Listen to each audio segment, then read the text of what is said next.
Darryl Charles. Setoiyo. Knockout Nerd. Here we are. Once again. Hello. All in your area. Thanks. Yes. Welcome. Anga Studios is where we are. It's where we do this from. You know this because you've kept coming back. Appreciate you. Again, like, share, subscribe. It's the Knockout Nerds. Yeah.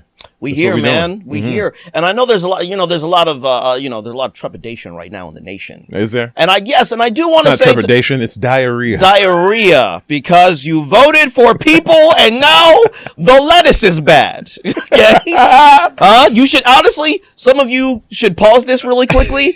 Call your dad. Call your father immediately.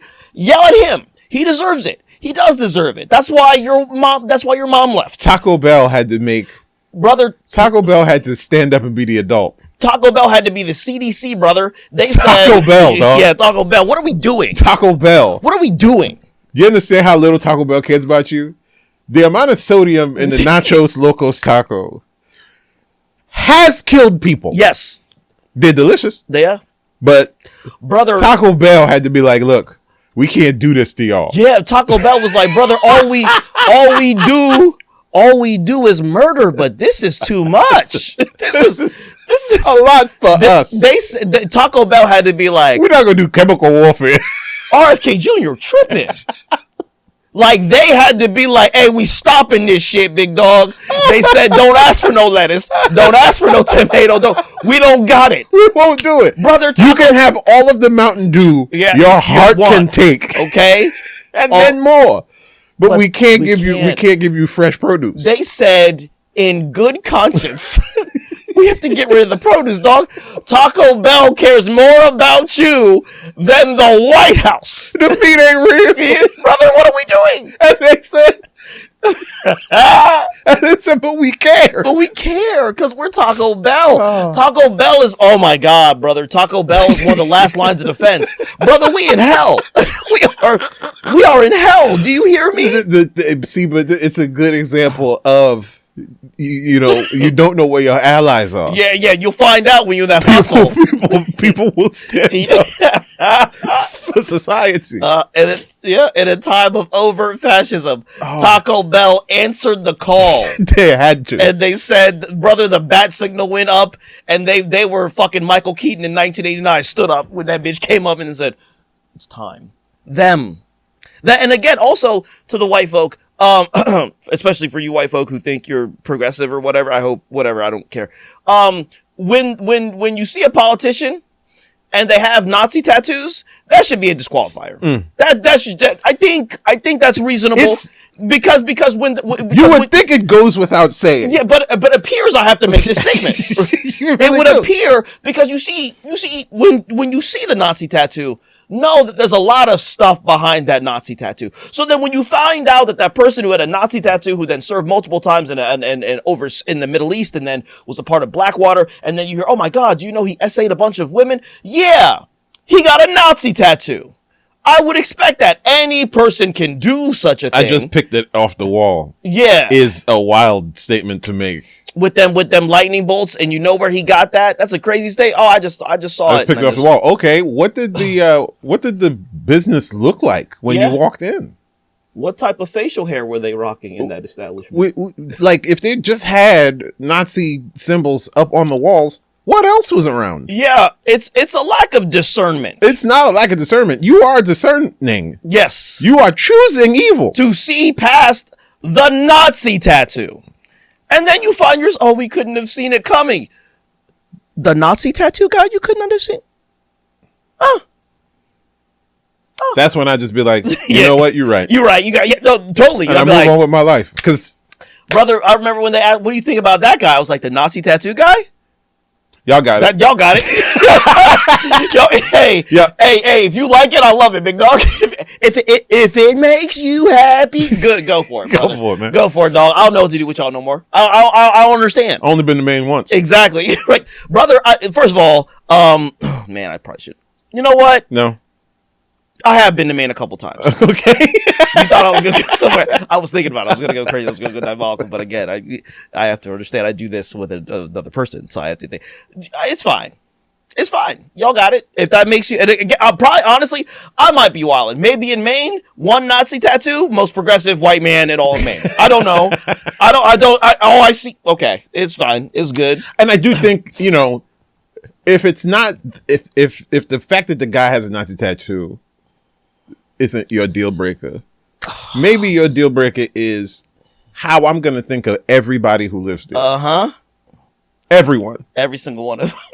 Oh, is that where you're from? Oh, you from there? It's like it's so good. I'm not a hiring manager because if like you went to school in Florida?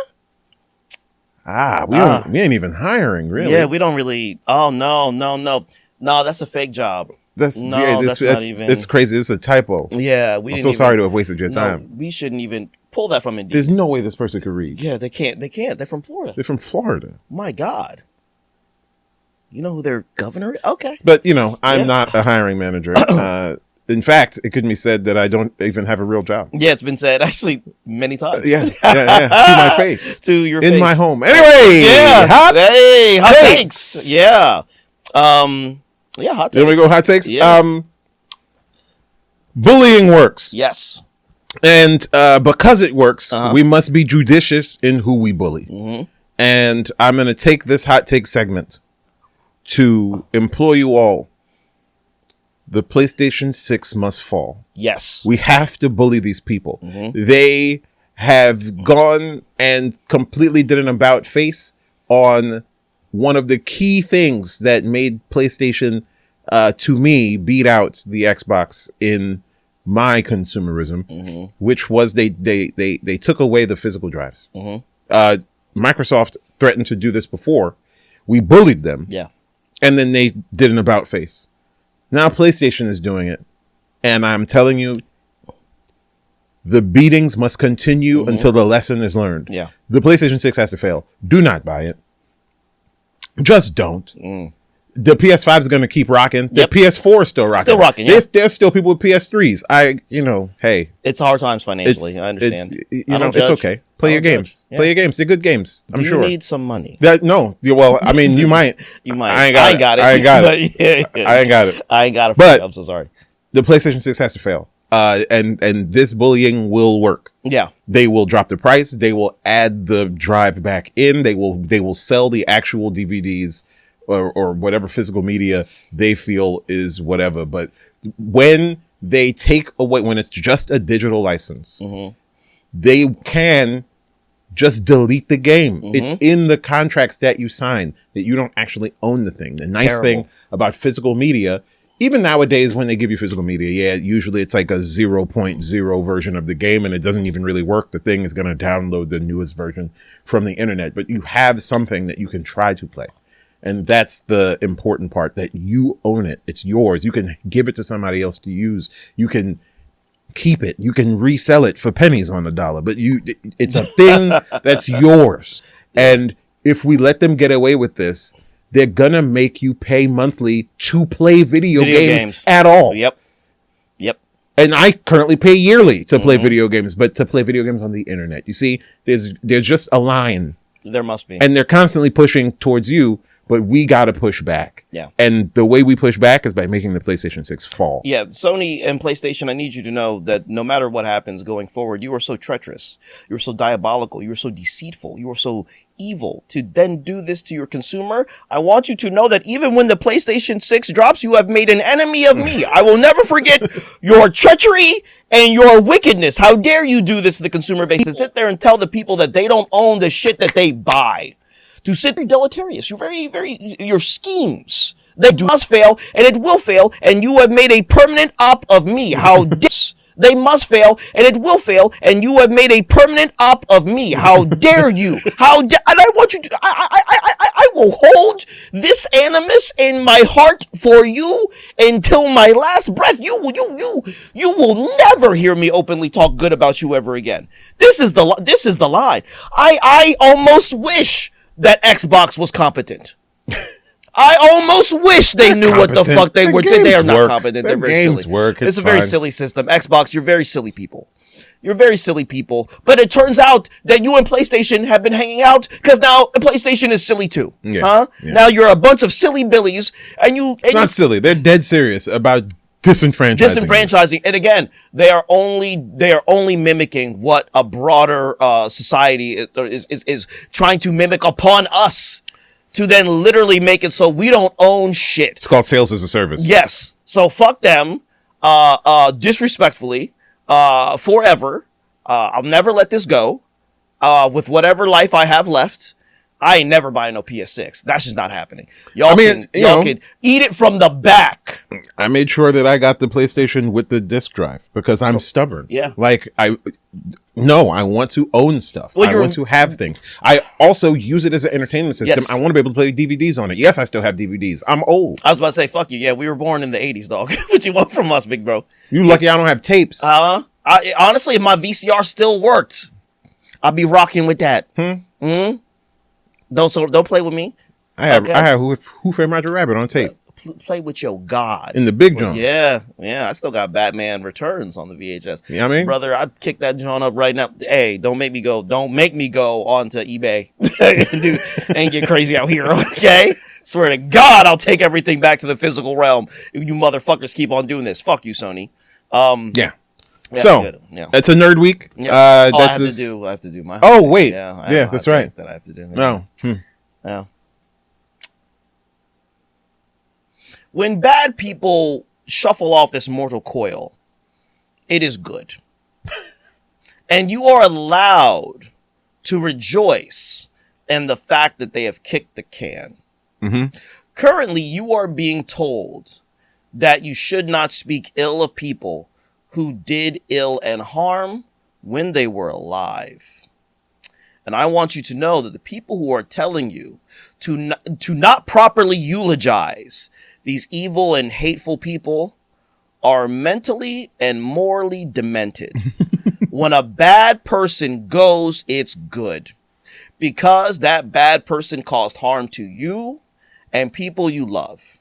You are allowed to have a respite period. You are allowed to rejoice. You are allowed to be like, it's a better day because that person is not here to inflict more harm. Because there will be someone that they'll put right in their place. We understand this.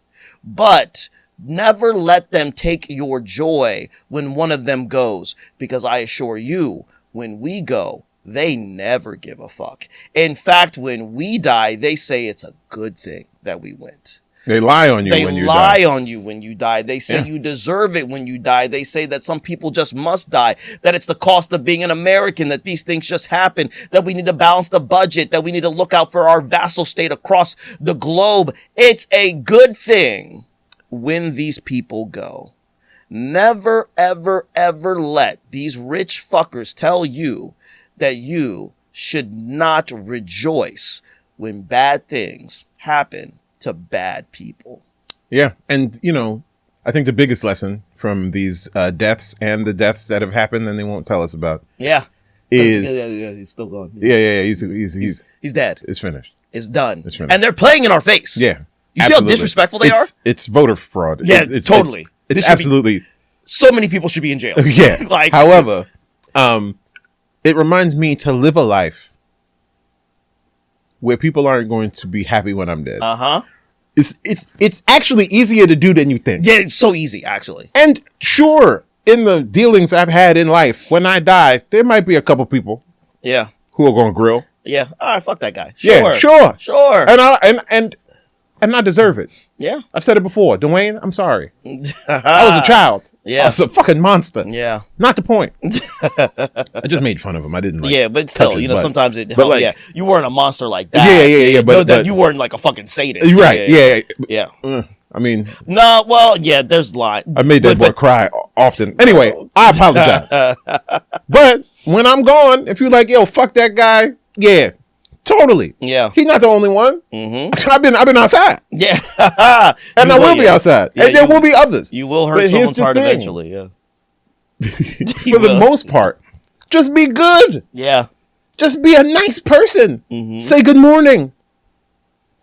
Don't say that when a bunch of people are killed across the globe that, freedom isn't free. Yeah, right. That's all you got to do. Yeah. Hey. Say blowing up a school is bad. It's bad. And that we regret it. Yeah.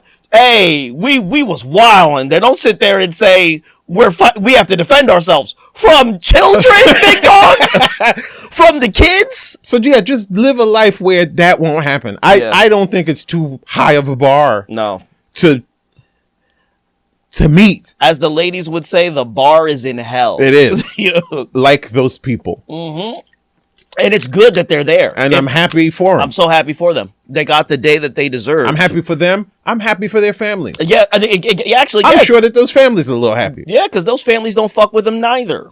In many instances. And the only reason that they were fucking with them was for the money. And guess what? Now it's in probate.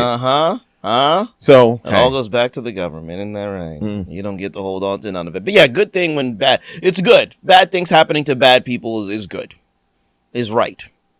Right. And I hope all of the people who were engaged in the grind got their money while they could get their money. Brother, hey, listen, hey. I know that man paid for a lot of y'all's living conditions and situations. And I got to tell you, I want to thank you for the work that you did on that man. Because I know it couldn't have been easy. Because he was hideous. That brother was, oh my God, what an ugly specimen he was. And you had to do the, hey, y'all are real professionals, real workers, real graps. Okay. And that man, while he hated himself and as a result hated y'all's communities, you made money off of him and you earned every dollar. Because my God, what a hideous looking man. You had to look all very ugly. So, shouts to y'all. Anyway. Nerd Week, back to it. Yeah. Hey, what's up? You all like the video games, so your boy is a giver. He's a giver. I'll give you what you want. I'll give you what you need. He doesn't eat enough, but he is a giver. Oh, I eat. He doesn't. What'd you eat today, Darryl? Yeah. We're going to talk about failed video game systems. Yeah. Oh, nice. Yeah. Okay. Just like the PlayStation 6. Like the PlayStation 6 you will fail. You will fail. Be added to this list. I will not let you. You'll never live it down. But I just got, a quick, what is it? 6, 7? Okay. I'm so sorry. 6, 7, yeah. Failed systems. That we want to talk about, starting with the Atari Jaguar. I remember that one. 1993 to 1996. Atari was trying to make a comeback. I remember being a kid, and I was like, because I had my Sega, and I was like, yeah, what the fuck Atari doing back in here, bro? But Atari was they were the one. King shit in the 80s. Yeah. They actually led to the collapse of the video game market that Nintendo helped pull us all out of. Right, because then was it like Atari, because they had over 10 years of dominance. Yeah. But weren't they just like making a bunch of shit like while they had that's their what was main happening. thing? What was happening was they were getting, video games were becoming popular in the home. Yeah. And so they started doing like movie tie-ins. Movie tie-ins have always been a bane of existence. Like trying to get larger commercial properties into video games has always been a dicey proposition. 10 times out of 10 it fails. Not 10 times out of 10, because nowadays, like the Marvel games are pretty good. Like they've learned from these past mistakes. E.T. there's a documentary about the game, like about how it was made. There was like one programmer who was given not a lot of time to do it. There was a lot of crunch. He put out a game that just didn't make sense, but E.T. was the biggest movie in the world, and the game was so bad that people were essentially rioting in the streets. Yeah. Obviously that's hyperbole, but like it crippled the video game market. People stopped buying video games, and it was almost going to be considered a fad until Nintendo showed up with, Mario and et al. Sounds like what Atari did is what Stringer Bell would refer to as market saturation. Yeah, pretty much. And so Atari tried to make this comeback. Now, again, it was 93. Yeah. So we're in the 16-bit era. Okay. And Atari Jaguar said, oh yeah? 64 bits. That's a lot. That's a huge jump. That's a huge jump. So they said, 64-bit. And I remember my cousin had an Atari Jaguar. The control, 64 bits, but the technology wasn't there yet. Yeah. Like was it Moore's Law? About the processing power technology doubling every few years. It just wasn't there. Yeah. 32-bit would have been something, but they was like, no, 64. The way they did that was by having their architecture just be a bunch of processors all together that weren't meant to work together, and they just kind of forced it to happen. So it was very janky. And the controller had a full numeric keypad. Like, there were like 20 buttons on the controller. Wait, it's a keyboard, basically? Yeah. There was a full key, like, there was like the buttons, but then above it was like a bunch of buttons. And you were supposed to get, like, with the game would be a card that you would slide over this, like, fucking, multiplication table of buttons, that so the buttons would mean different things. Are you playing video games or coding? Yeah, it was what the fuck? It was absolutely bonkers. That's my 12-year-old ass would be like, "Hey, I'm stupid. Like, don't let me." Yeah, it was not a good time. So they sold fewer than 250,000 units. They just got their ass busted by PlayStation and Saturn, and Sega Saturn, because they had actual 3D stuff, and it just was at 32 bits. They could do more and better. And because of the bad processing, it was just harder to make ports. So like when you write a game, you code it up, you make it run for the system. There are changes you have to make per processor, right? Just the way that the math works, the way that, some routines are faster or whatever. To optimize things for the different things, you have to go through that. When you make a video game system that is just really janky, it becomes harder to make the ports. And sometimes the video game companies will be like, we just can't afford to do this. Like, no. Yeah. And so that's what happened there. Imagine being a parent and your kid hustled you out of however much that game cost and got you an Atari Jaguar, and then your kid was like, this thing sucks. Yep. That parent be like, hey, I don't give a damn. I don't give a fuck. You playing that now. You go inside. You go inside. No, I want to run outside with my friends. And the fuck you will. No. You are inside playing the game. Hundreds of dollars. I'm going to watch you play it, actually. I'm very interested. We playing the game now. Show me how to play. Yeah, I want to know how to play too. Alien versus Predator. Yeah, we going to do that. Who we on? What side we on? Talk about this game. Whoever wins, we all lose. Yeah, this system sucks. You will never see outside again. They won't find you. We will go to the Virtual Boy.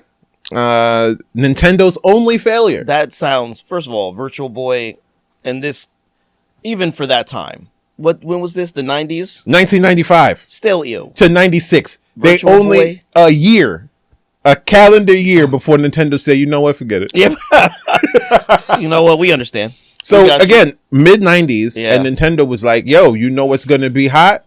Virtual reality. Yes, I remember. Yeah, the VR craze was real. The VR craze was big. Called it VR back then. Yeah, that is what we called it. And so they came up with the Virtual Boy, which is like it's like a tabletop thing. It looked like big binoculars. It was like red, and had little legs, and it did 3D graphics because you would sit inside, and it had this scoped vision. It's like now, with the Oculus and whatnot, it's like that. But here's the kicker: 1995. Wasn't full color. No. It was one color. It was red. Oh. So you would stick your head in this thing and it would make a 3D scape of just red polygons that would move around. And mind you didn't move. So you weren't controlling it. It just was doing stuff while your eyes were rolling in the back of your head. I was about to say, while you about to find out really quick if you got epilepsy. Yeah, pretty much. It was an epilepsy machine that would put a crick in your neck. You want to hunch back and drool? Get you on that Virtual Boy. Get you a Virtual Boy. That is disgusting. Everything about this sucks. Throw it in the river. Nintendo, how dare you, Virtual Boy.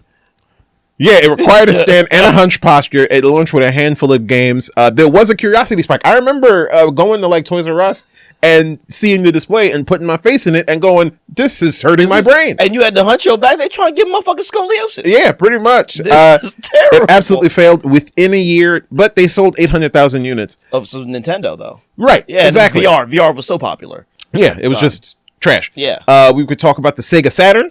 Man, yeah. It was built for 2D arcade style games, 95 through 98. Yeah. I covered this on the rise and fall of Sega. Yeah. Decent system, decent games, especially the Japanese imports, but too early. Sega had ruined their rep. Market saturation. Yes, they ruined their rep. No one who was into video games was trusting Sega with a goddamn thing. After that 32X? After the 32X and the Sega CD, and those two things had nothing to do with each other? Yep. 32X Sega CD, how many games on both systems? 5! Yeah. Fuck you. Everybody say, you know what? You know what? Yeah. Take a bow. I'll talk to you. Same thing happened with the Dreamcast afterward, and the Dreamcast was, Dreamcast was hard. Dreamcast was one of the greatest video game systems ever. And it was just too much. Yeah. Yeah. Right.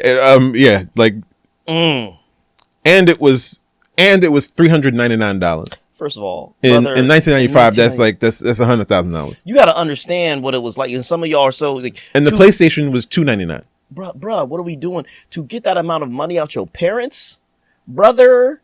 You had to go get a job. You had to go get a job yourself. And then you would find a way to save up all that goddamn money. And that, because then, especially if you didn't know how taxes worked. So you save up that $299. You didn't know that with that tax, that's an extra $45. Yeah. And then you looking at your mama and she's like, she covers now she hot. Yeah. Cause and then you want a game. Yeah, because then she's like, yeah, then you need a game. And her's like, yo, dumbass didn't know about no taxes. I'm 13 years old. Like, and now you need a game on top of that. That's another $60. Then you get home and that shit be mid. I can't remember what the game was, but there was a game for the Saturn that needed more processing power. So there was like an extra chip that you would push into the back like a cartridge. And I remember when they announced that, like, it's more power. I said, "Oh, Sega, y'all doing it again? Another time, trying to get me killed. I gotta tell my mom, ain't no fucking way, dog. You trying to get me killed? Oh yeah. You trying to get me? Yeah. If I had bought a Sega Saturn and they pulled that nonsense, I'd have been on the phone like, look, I have a particular set of skills. Yeah, I'll find you. I will. I have to. I actually have to find you. She's gonna kill me. Yeah, exactly. And so you must die. Like it's already over for me. Yeah, I can't be done about. I'm on the run. My situation is done. It's I'm on the run. When I said, "Oh, for this game, I need an extra chip," she passed out. I can't go back home. I can't go back home. I'm an orphan now. That's so sad. If she wakes up, I'm dead. It's over for me. So I'm coming for you. I gotta find you, and then I'll go back home and be sacrificed. Oh shit. So then in the 2000s, 2003, we have the Nokia N-Gage. I remember that. Remember Nokia? Yeah. They had the thick brick phones, yeah. bulletproof, the bulletproof Johns, where you play Snake. But I swear to God, you could go skydiving, you could swim, do whatever you need. You could be in a gunfight. Them phones were built to last. Go get you in a street fight. Hold you that Nokia. Keep it in your. Bring that shit. Fight over. Use it as a weapon. Yep. A baton. Them phones were made of just adamantium. Yep.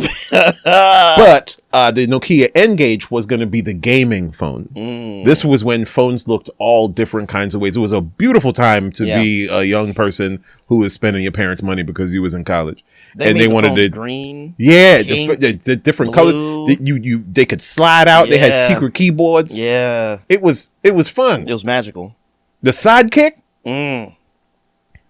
Status pieces. You know how unks used to still have the clip thing on the side, and you look at it and you go, why would you do that? Everybody had that. That was the style back then. That was what you did. You was a made man because your phone was light blue. And you just wearing a North Carolina a jersey. And you got the fit on. You got that shit on. Clack, clack. It's time to go outside. So you Mr. Bitches.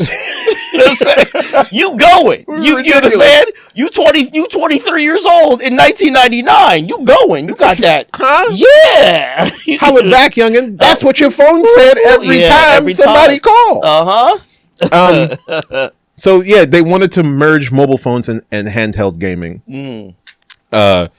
Here's the problem. Here's the one main problem with the Nokia N-Gage. Well, two. I'm gonna go for the less funny one. Okay. Less ridiculous one. Yeah. They forgot about the phone part. So you had to do the phone like this. You had to play the game like this. And then to talk on the phone, like if it was like this, you had to hold it like this. Like that, yeah. They called it the taco phone. Because you had to hold it to your head like that in order to talk on it. Absolutely ridiculous. Nonsensical. The other part, which is just mind-blowing.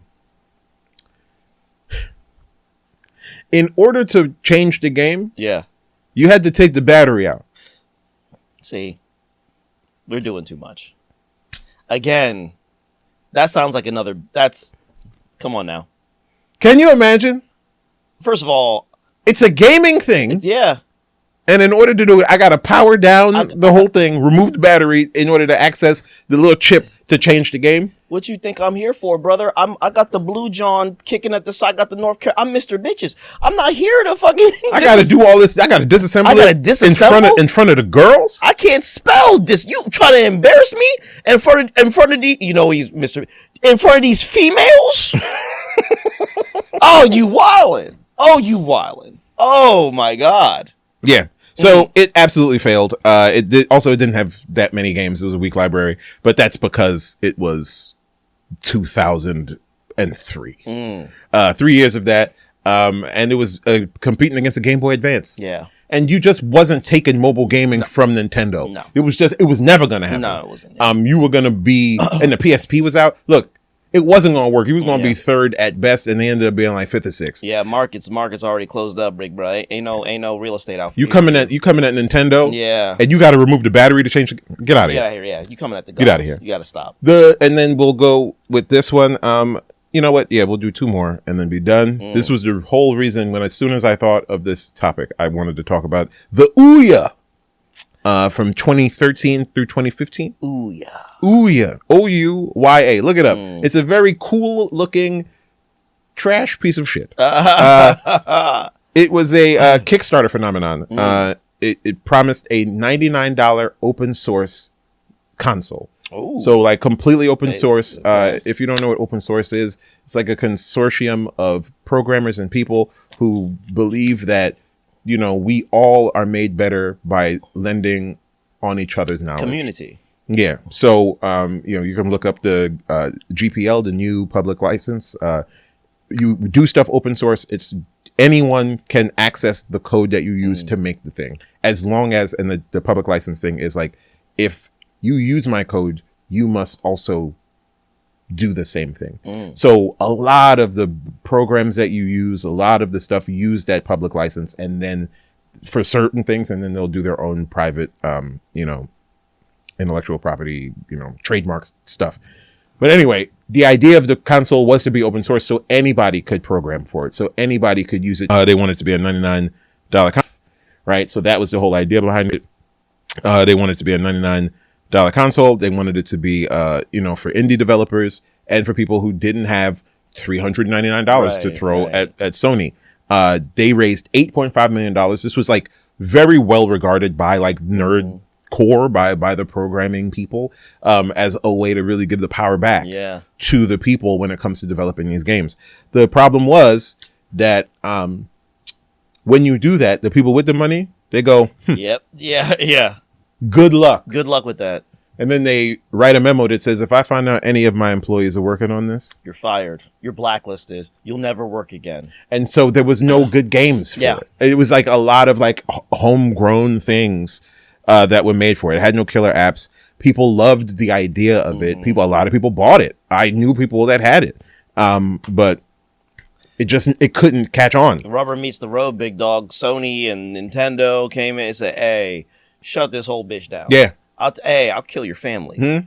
Like if I find out it is done, you will never. And in fact, spy on everybody because we need to. Because again, one of you will. You'll never have it again. The answer is no. The answer is it's gonna forever be no. And that's just kind of what happened. You know what? Why do you even have physical copies? We should look into that. We have now enacted a 13-year plan to eventually say to you, we're getting rid of physical copies because 13 years ago, you motherfuckers wanted to Ouya. Yeah, you don't want it to open source? Guess what? Now, you got to pay me monthly to play Mario Kart. To play games. How about that? How about that? You like that? How about that? It's the first of the month. You trying to Mario Kart or nah? Price of the brick going up. What you going to say about it? Bitch. PlayStation, I need Sony. It's me, your bill collector. Yeah. Mario. Eat it from the back. You motherfuckers are evil. Hey, you know, I don't like when people say eat it from the back like it's some kind of disrespectful thing. I'm not in it for the disrespect. I'm in it for the glory. No, listen. Anyway, we're going to finish off with... you know what I'm saying? And listen, the Google Stadia. For the record, if I ever eat it from the bag, if you feel like, oh, I'm doing you're not disrespecting me. I chose to be there. Okay? But if you was ever to do it to me, very disrespectfully, and I'm a bidet owner. I'm a very clean person. Disrespect me. Google Stadia is how we're going to finish this. 2019 to 2023, Google decided that they were going to jump into cloud gaming. I'm glad it failed. Glad it failed. Fuck you too, Google. I'm glad it failed. Yeah. No hardware needed. All you needed was a dongle. You just plug that in your little HDMI, plug it into the internet, and boom, you can play brand new AAA titles. Again, they're not going to run into the Ouya problem. They were like, we're going to play AAA titles. We're going to play the newest games. All you got to do is have a controller and give us all your data. And so we can take all your information. That's Google. And then give us your DNA.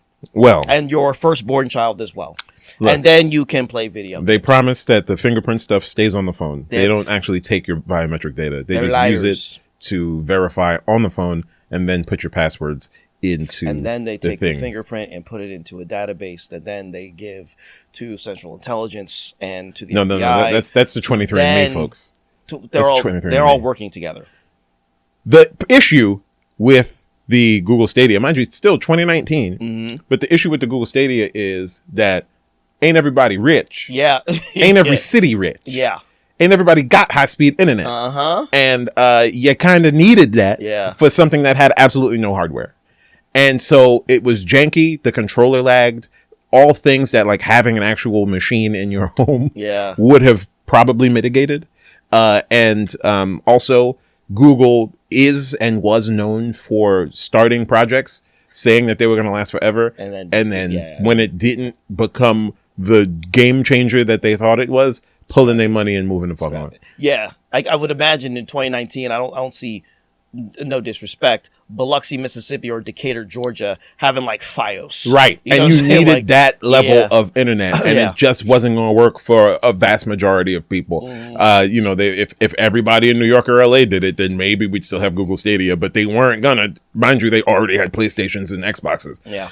And the Switch was out here. Yeah, it's before we knew that PlayStation was the enemy. Well, before they absolutely went rogue. You went rogue. You betrayed your people.